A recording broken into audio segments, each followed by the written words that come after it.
Stop guessing about the Fool card. Here's everything you need to know. The Fool card. It's the first card of the major arcana, numbered 0. It symbolizes new beginnings, innocence, and adventure.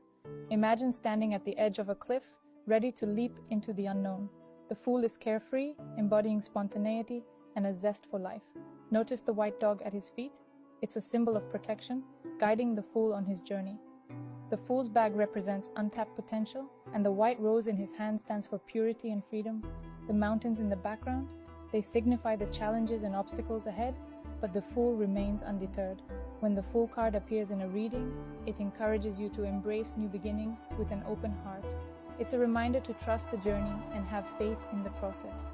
So next time you draw the Fool, remember, it's not about being foolish, but about being bold and adventurous, ready to take that leap of faith. The universe is cheering you on. Keep exploring, stay curious, and trust the magic of the tarot. Until next time, let the Fool guide your steps.